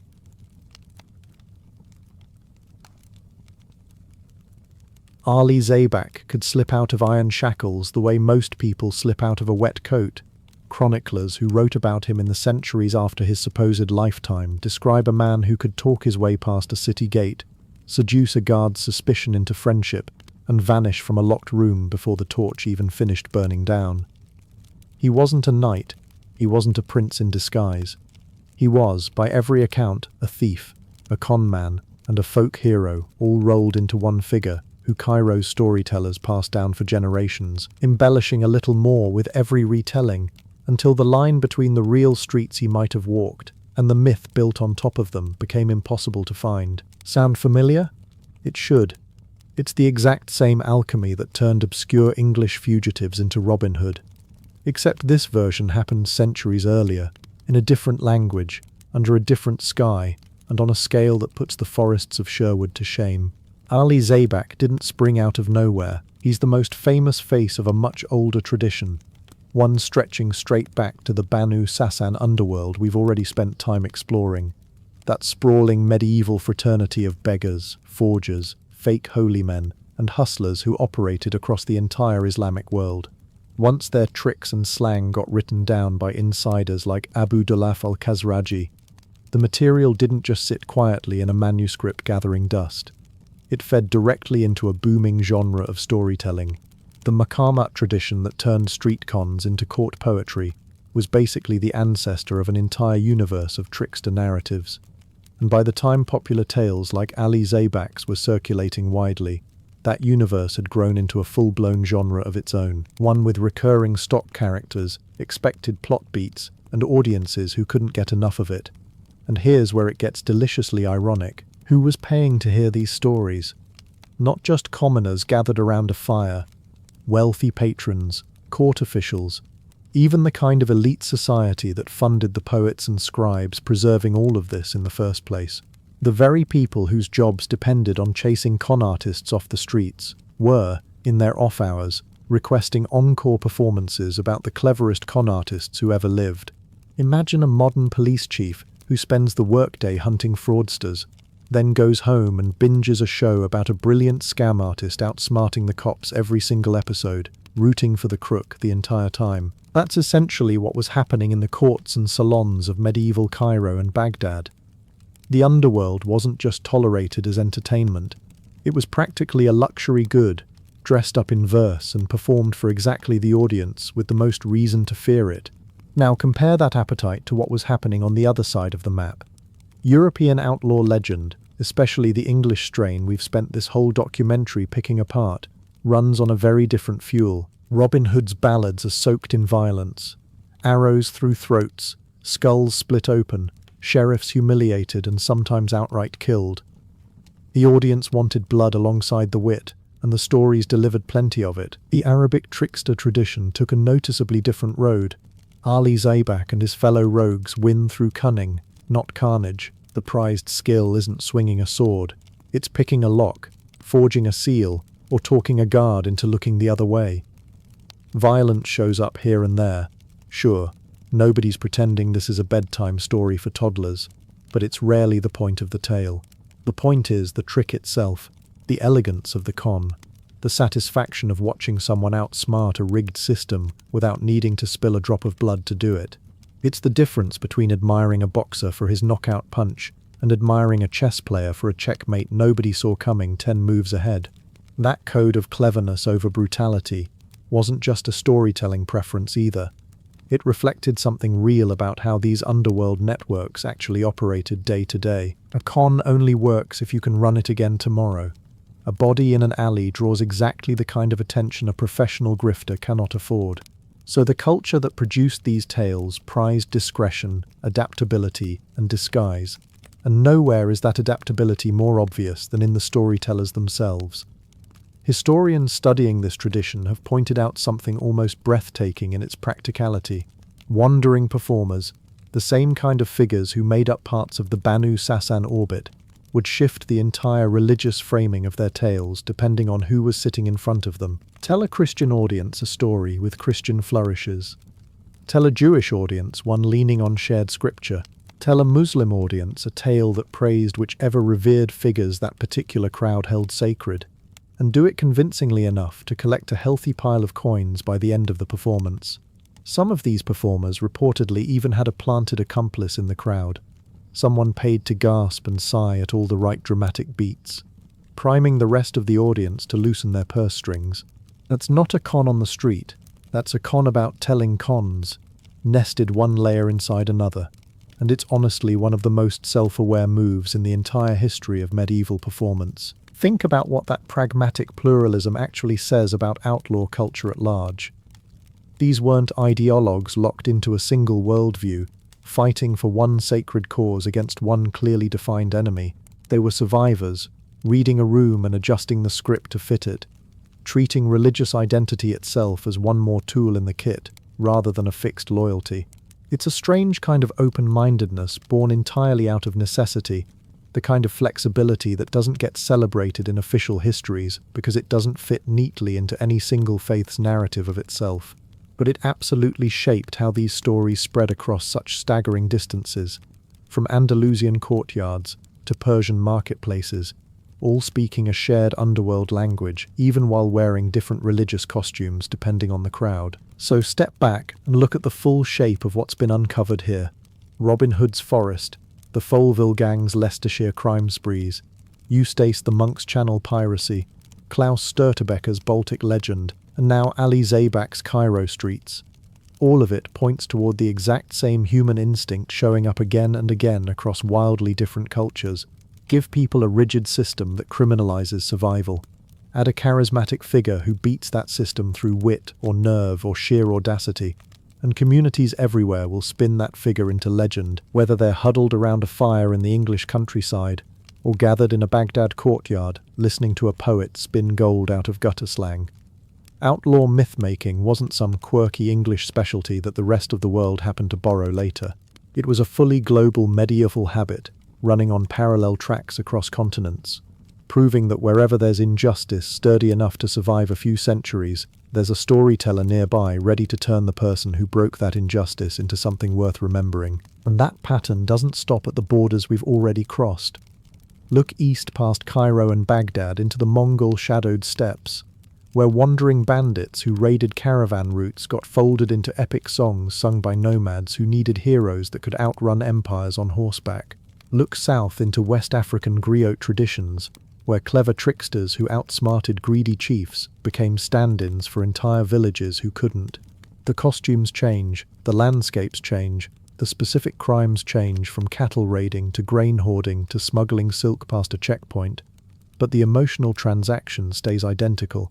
Power overreaches, someone slips the leash, and the people watching decide that story is too satisfying to let die with the man who lived it.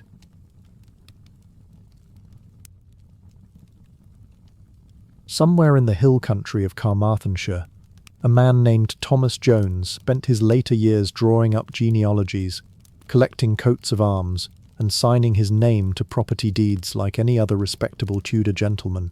That's not the image most people carry around in their heads when they hear the name Twm Sion Cati.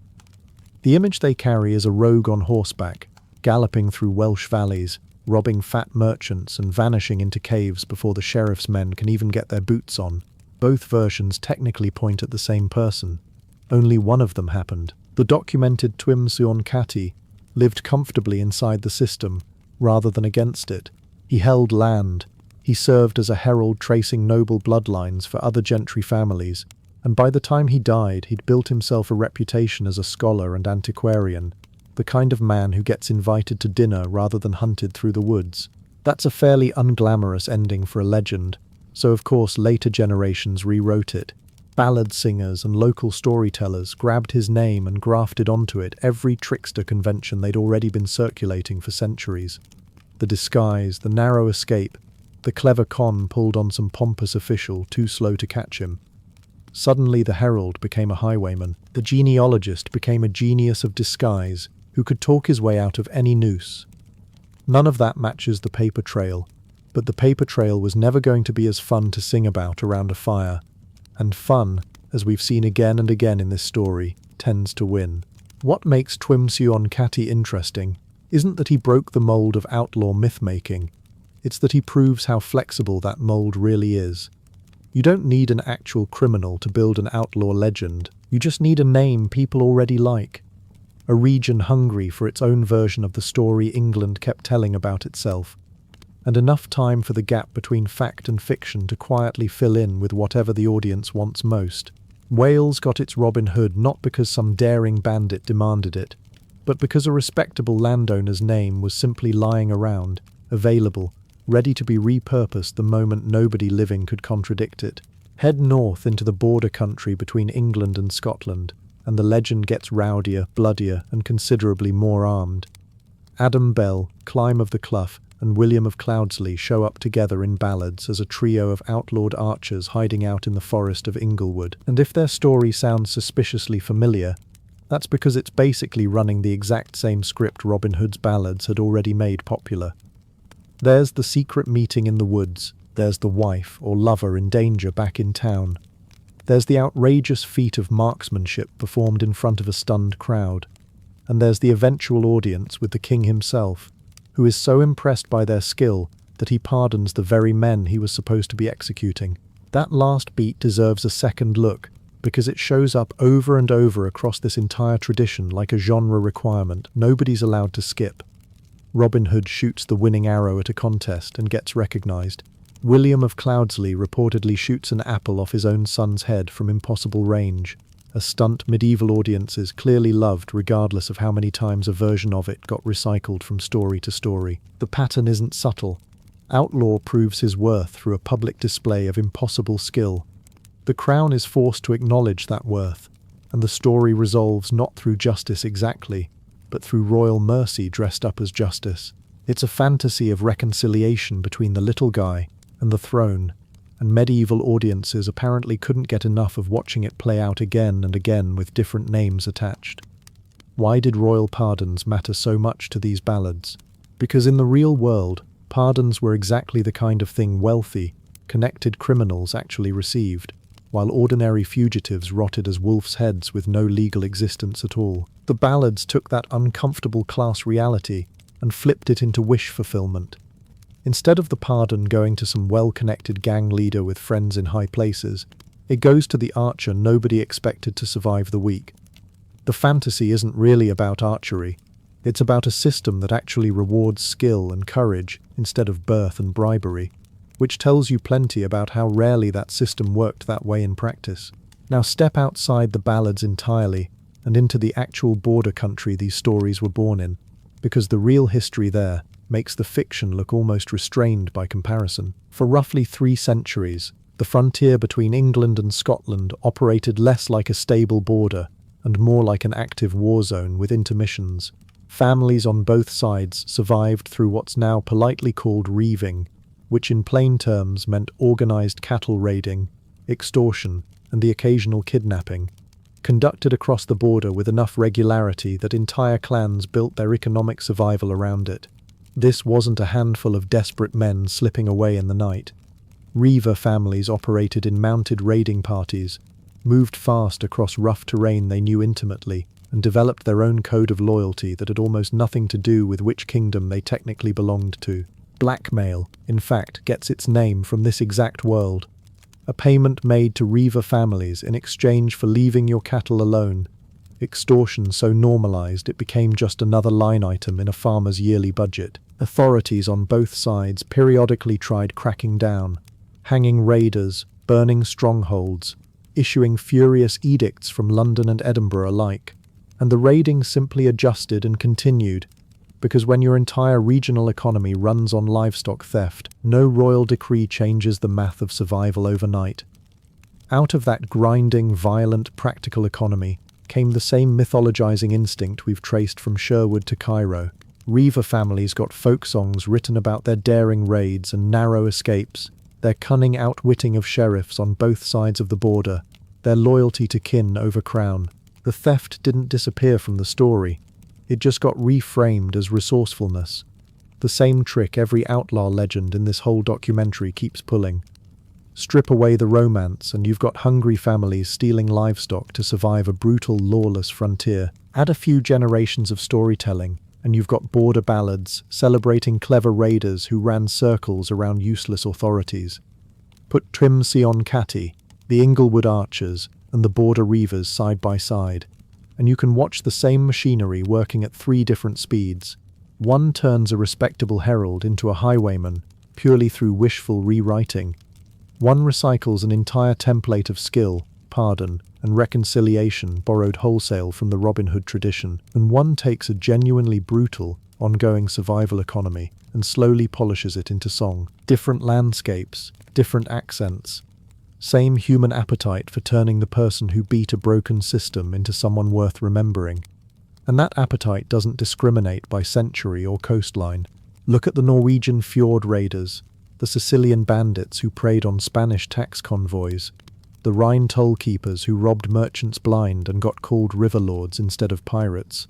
Every culture seems to keep a folder open for men who broke the rules with enough flair to make the breaking look like justice.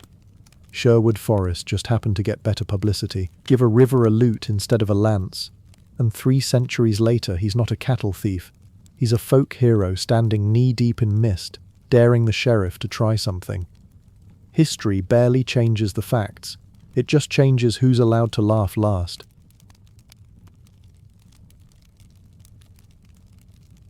Grace O'Malley kept a private army, ran a fleet of galleys along the Irish west coast, and once sailed to London to negotiate, woman to woman, with the Queen of England. Nobody handed her that life. She built it, piece by piece, out of shipping lanes, cattle raids, and a family name that already carried weight before she ever set foot on a deck. She was born around 1530 into the O'Maya clan, seafaring lords who controlled trade routes off County Mayo the way other families controlled roads or bridges. Ships passing through her waters paid for the privilege, and if they didn't pay willingly, Grace's galleys made the case more persuasively. That's piracy by any modern definition. But in Gaelic Ireland it sat comfortably alongside legitimate lordship, tribute, protection and taxation, all blurred into the same practice depending on which side of the deal you stood on. Grace ran cattle raids inland and shipping tolls at sea, and both were just business as usual for a clan chieftain trying to hold territory while the English crown pushed harder every decade to bring Ireland under direct control. That pressure is the part that matters. England wasn't just meddling in Irish politics for sport. It was actively dismantling the old Gaelic lordships one by one, replacing native authority with English administrators and English law. Grace's raids on shipping weren't random banditry. They were a clan leader defending her family's economic base against a colonizing power that wanted her irrelevant. Every toll collected, every ship boarded, every skirmish fought against English forces doubled as both income and resistance, which is a pretty efficient way to run a rebellion. And then, in 1593, she did something no other Irish pirate lord managed. She sailed to London and requested an audience with Elizabeth I. The 2 women reportedly spoke in Latin, since Grace didn't speak English and Elizabeth didn't speak Irish, and the conversation apparently went well enough that Elizabeth agreed to release Grace's captured sons and curb the abuses of a particularly brutal English governor terrorizing her territory. Grace, in exchange, agreed to stop supporting Irish rebellions against the Crown, at least officially, at least on paper. Was that surrender? Not exactly. It was calculation, the same calculation that ran through her entire career.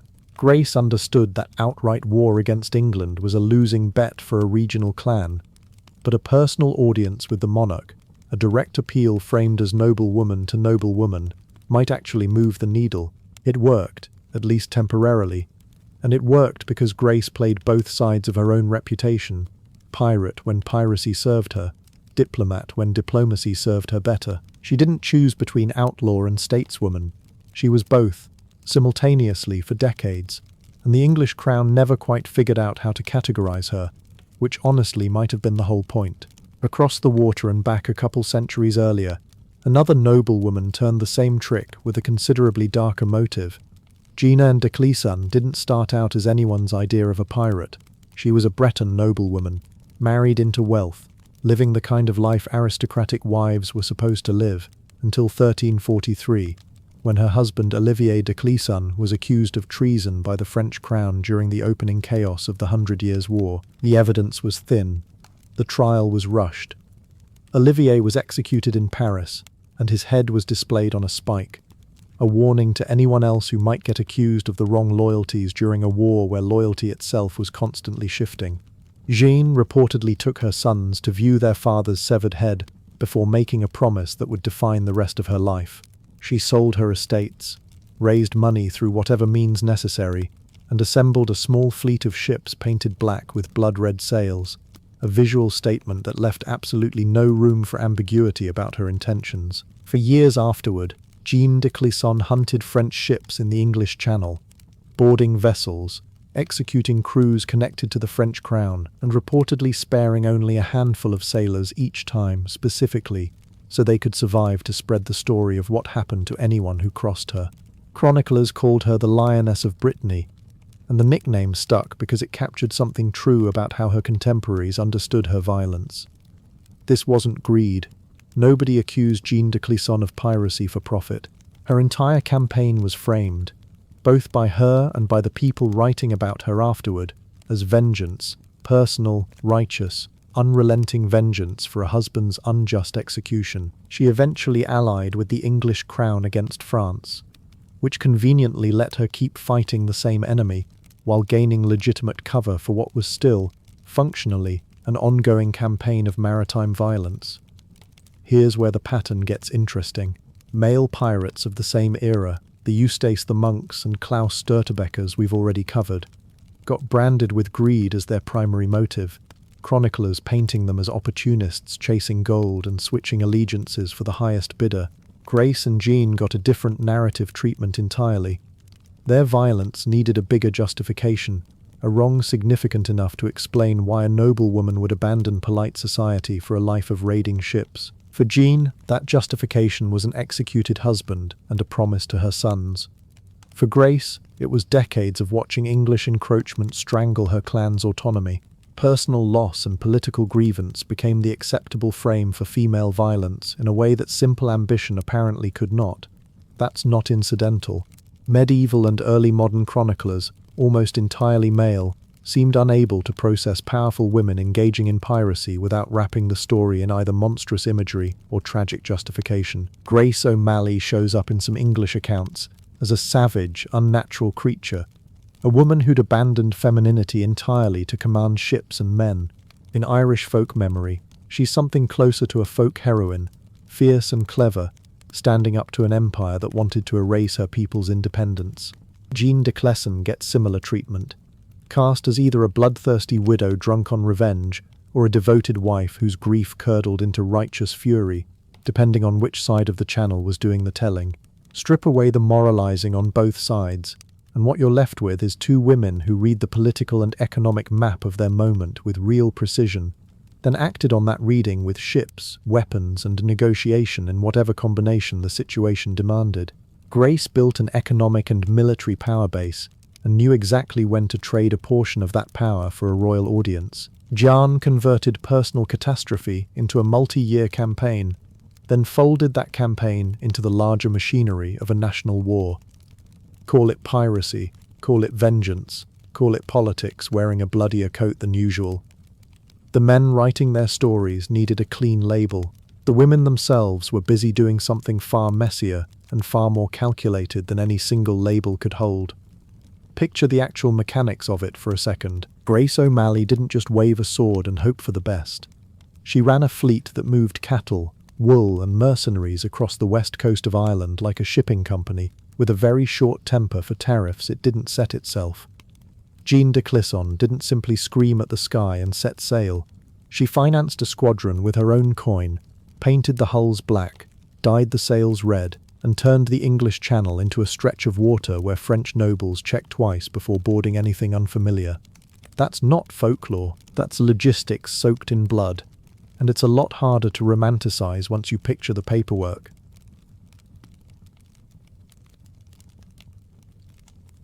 Jean Fleury didn't set out to end an age. He was just a Norman captain with good intelligence and better timing. And in June of 1523, off Cape St. Vincent, he caught 2 Spanish ships hauling treasure straight out of the collapsed Aztec Empire. Gold, silver, jewels, torn from a civilization that had just been demolished. All of it suddenly sitting in French hands because one privateer knew where to wait.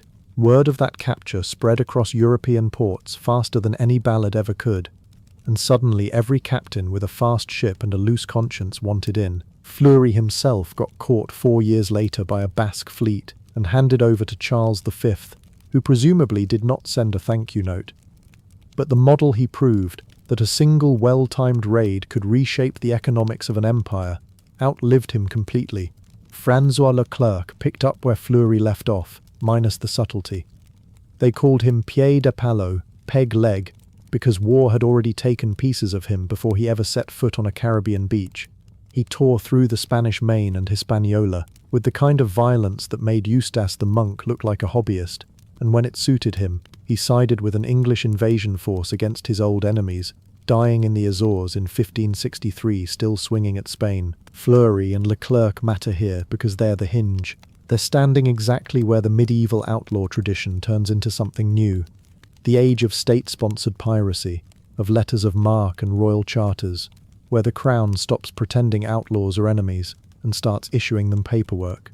So picture the manuscript one final time, that illuminated page we've been returning to this whole series, and imagine all 15 of our figures painted along its margin in a single procession. On one end, solid ink, hard fact, court records you could still touch if the archive let you. The Folville and Cotterell gangs sit there, gentry criminals with dated indictments and named victims. Fulk Fitzwarren sits nearby, a real Marcher lord with a real castle dispute before the poem got to him.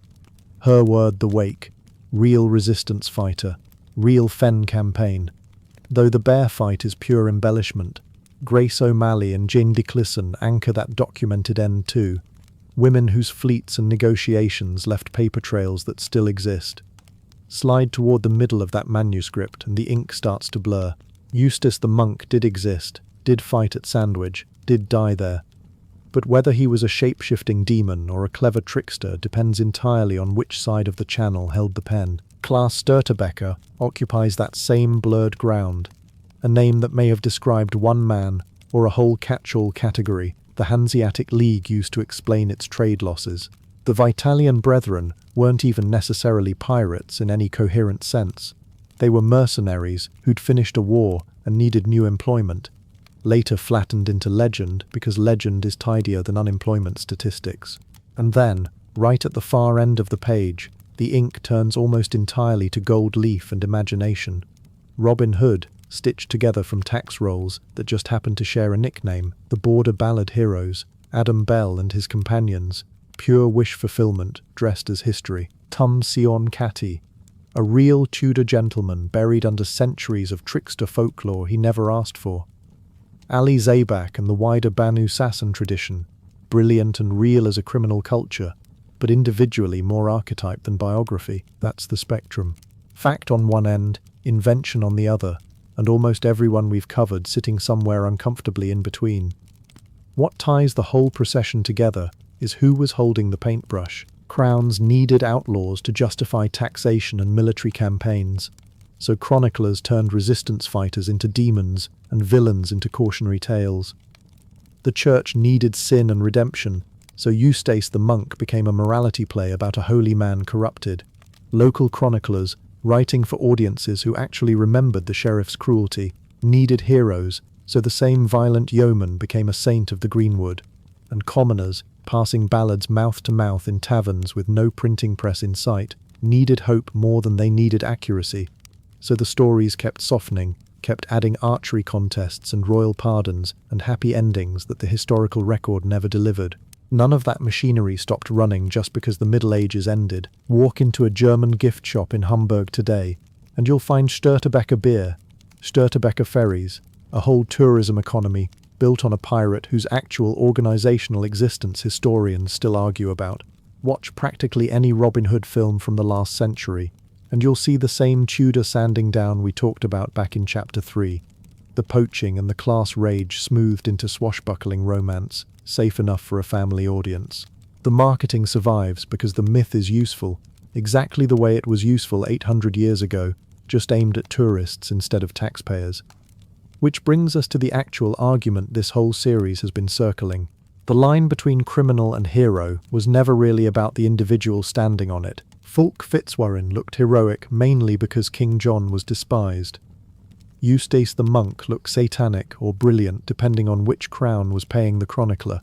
Grace O'Malley looked monstrous in English accounts and magnificent in Irish memory. Same ships, same raids, different empire deciding which adjective to attach. Every single time, the label tells you more about who held power, who wanted that power questioned, and who needed a story to make sense of the mess, than it tells you about the person actually holding the sword. So the next time you hear someone called an outlaw, a rebel, a pirate, a hero, ask the question this whole series has been asking: who's telling the story, and what are they hoping you won't notice while you're busy applauding? Take Robin Hood himself, the ghost haunting this entire series even when we're technically talking about someone else. Nobody agrees on whether he existed, which is exactly the point. He's not a person, he's a pressure valve, a story English peasants told each other when Sherwood Forest's game laws meant a starving man could lose a hand for shooting the king's deer. Strip away the archery trick shots and the tights, and what's left is a coping mechanism with a bow. The forest becomes a courtroom, where the powerless finally win. And it doesn't matter that it's fiction, because the fury underneath it was very, very real. Now flip the frame and look at William Wallace, a man who actually existed, actually led men into actual slaughter at Stirling Bridge, and actually died screaming on a scaffold in a way that historical record treats almost clinically. Disembowelment listed like a receipt. Scottish memory turned him into a martyr for independence. English record at the time called him a brigand and a murderer, and technically, by the laws of the crown he was rebelling against, he absolutely was one.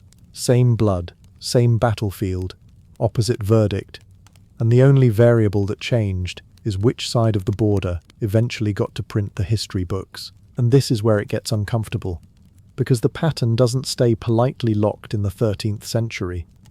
Every century since has run the exact same trick. Pirates got romanticized the second the Age of Empire needed swashbuckling adventure stories instead of guilty colonial ledgers. Highwaymen got folk songs written about them the moment the aristocracy they'd robbed stopped being frightening and started being nostalgic. Even smugglers along the English coast, men hauling contraband brandy past customs officers, ended up celebrated in village pub names centuries later, the crime laundered into local charm by the simple passage of time and the absence of anyone left alive to press charges. So maybe the real medieval invention wasn't the longbow, or the trebuchet, or even the crown itself. Maybe it was this narrative sleight of hand, the discovery that you could take the exact same act, a theft, a killing, a raid on a ship, and turn it into either a crime or a legend, depending entirely on who survived long enough to write the ending.